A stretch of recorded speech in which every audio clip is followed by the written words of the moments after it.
તો આજથી વિક્રમ સંવત 2082ની શરૂઆત થઈ છે। નવા વર્ષની દરેક લોકો જુદી જુદી રીતે ઉજવણી કરતા હોય છે। મંદિરોમાં વહેલી સવારથી જ ભક્તોની ભીડ ઉમટી, બીજી બાજુ સ્નેહ મિલનના કાર્યક્રમ યોજાયા। પણ આ બધા વચ્ચે કેટલીક જગ્યાએ પરંપરા પ્રમાણે નવા વર્ષની અનોખી ઉજવણી થાય છે। ત્યારે ક્યાં કેવી રીતે નવા વર્ષની ઉજવણી કરાઈ, જોઈએ આ રિપોર્ટમાં। નવા વર્ષની અનોખી ઉજવણી, ગાય ગોહરી અને ગાય દોડાવવાની પરંપરા। મોટાભાગે નવા વર્ષની ઉજવણી શુભેચ્છા મુલાકાત અને મોઢું મીઠું કરાવીને થતી હોય છે। લોકો સગા સંબંધી અને સ્નેહીઓની મુલાકાતે જતા હોય છે। નવા વર્ષે મંદિરોમાં પણ ભારે ભીડ ઉમટતી હોય છે। રાજ્યના જુદા જુદા મંદિરોમાં આજે વહેલી સવારથી જ ભક્તોની ભારે ભીડ જોવા મળી। અંબાજી, સોમનાથ, દ્વારકા, પાવાગઢ, શામળાજી સહિતના યાત્રાધામ પર લાંબી કતારો માનવ મહેરામણની ઉમટી હતી। પણ કેટલાક વિસ્તારોમાં આ નવા વર્ષની પરંપરા પ્રમાણે અનોખી ઉજવણી થાય છે। નવા વર્ષના પહેલા દિવસે ગાય ગોહરીનો આ ઉત્સવ ઉજવાય છે। આદિવાસી જિલ્લા દાહોદમાં આવી જ એક વર્ષો જૂની પરંપરા છે ગાય ગોહરી। આ પર્વ જોવા માટે માત્ર જિલ્લામાંથી જ નહીં, પરંતુ મોટાભાગના શહેરોમાંથી પણ લોકો ઉમટી પડે છે। આદિવાસી પરિવાર હજારો વર્ષો જૂની પરંપરા મુજબ ગાય ગોહરીની ઉજવણી કરે છે।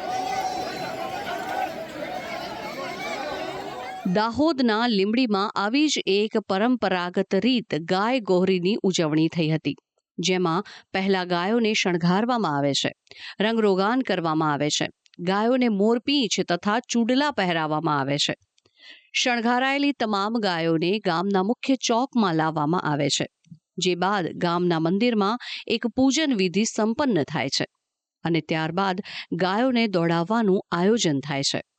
આ સમયે બાધા રાખેલા આદિવાસી ખેડૂતો પણ દોડતી ગાયોના ટોળા નીચે સૂઈ જાય છે। આશ્ચર્યજનક રીતે આ વિધિ દરમિયાન કોઈને પણ ઈજા થતી નથી।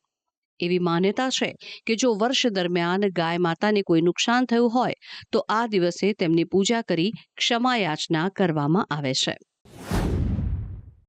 દાહોદ જિલ્લામાં નવા વર્ષની ઉજવણી અનોખી રીતે કરવામાં આવતી હોય છે। ખાસ કરીને દાહોદ જિલ્લાની અંદર નવા વર્ષની ઉજવણીમાં જે વર્ષ દરમિયાન જે પશુપાલકો દ્વારા ગાયો ઉપર જે અત્યાચાર કરવામાં આવતો હોય છે, જે માર મારવામાં આવતો હોય છે, જાણે કોઈ માર મારવામાં આવતો, તેને લઈને તેના પ્રાયશ્ચિતના રૂપે દાહોદ જિલ્લામાં અહીંયા ગાય ગોહરી પડવાનું મહત્વ છે। ખાસ કરીને અહીંયા જે લોકો જે છે, જે કેટલાક લોકો જે છે, જે ગોપાલકો છે, તે ગાય નીચે સૂવે છે અને ગાયો જે છે તેની ઉપર જતી હોય છે, પશુધન તેની ઉપર જતું હોય છે। પરંતુ આજે વર્ષોથી જે પરંપરા યથાવત છે ને, જે ગાયો ઉપરથી જતી હોય છે, માણસ ઉપરથી જે પશુપાલકો ઉપરથી જતી હોય છે, પરંતુ એક પણ જે વ્યક્તિ હોય તેને કોઈ પણ જાતની ઈજા થતી નથી કે ગાયો જે છે તેની ઉપર ચાલે છે, પરંતુ એને કોઈ પણ જાતની ઈજા થતી નથી કે કોઈ પણ જગ્યાએ તેને ઘા પડતો નથી। એટલે કે એક જે છે લોકોને અહીંયા જે પોતાની જે માનતા જે છે તે અહીંયા પૂરી કરતા હોય છે। ખાસ કરીને એ જે લીંબડી ગામ છે, દાહોદ જિલ્લાનું ગરબાડા છે, ગાંગરડી છે, તેવા અનેક એવા વિસ્તાર છે, ત્યાં બાજુ ગાય ગોહરીનું પર્વ જે છે અનેક રીતે ઉજવવામાં આવતું હોય છે। ગાય ગોહરીમાં પ્રથમ ગાય નીકળે તે પ્રમાણે નવું વર્ષ કેવું જશે તેનું અનુમાન પણ લગાવવામાં આવે છે। આખા વર્ષ દરમિયાનનો જે વર્તારો છે, એ ગાય માતાના જે પ્રથમ પગ, બીજો પગ કઈ રીતના પડે છે, કયો પગ પડે છે, એ હિસાબે આખા વર્ષનો વર્તારો અહીં નક્કી કરવામાં આવે છે।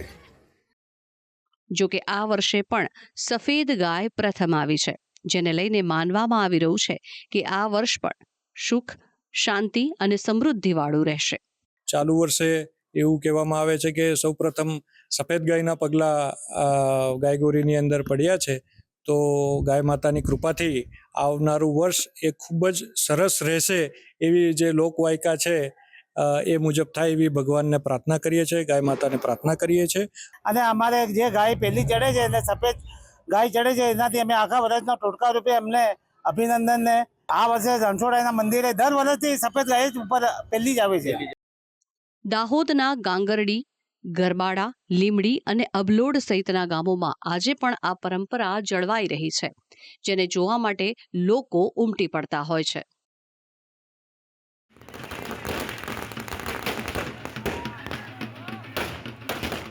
તો આવી જ બીજી પરંપરા અન્ય પણ કેટલાક જિલ્લાઓમાં છે, જ્યાં બેસતા વર્ષના દિવસે ગોવાળ પાછળ ગાયો દોડાવવાની પણ વર્ષો જૂની પરંપરા છે.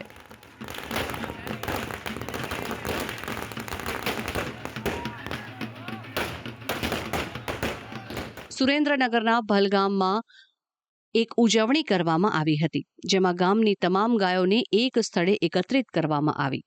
એ બાદ ફટાકડા ફોડી ગૌ માતાના જય જયકાર સાથે ગોવાળોએ ગાયોને દોડાવી હતી.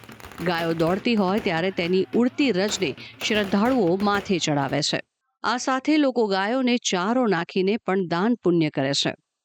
આમ ગુજરાતના ગામડાઓમાં નવા વર્ષની અનોખી ઉજવણી થાય છે અને વર્ષો જૂની પરંપરા મુજબ ગાય ગૌરીની ઉજવણી અને ગોવાળ પાછળ ગાયો દોડાવવાની પરંપરા ઉજવાય છે અને નવા વર્ષનો વર્તારો કાઢવામાં આવે છે. બ્યુરો રિપોર્ટ, સંદેશ ન્યૂઝ.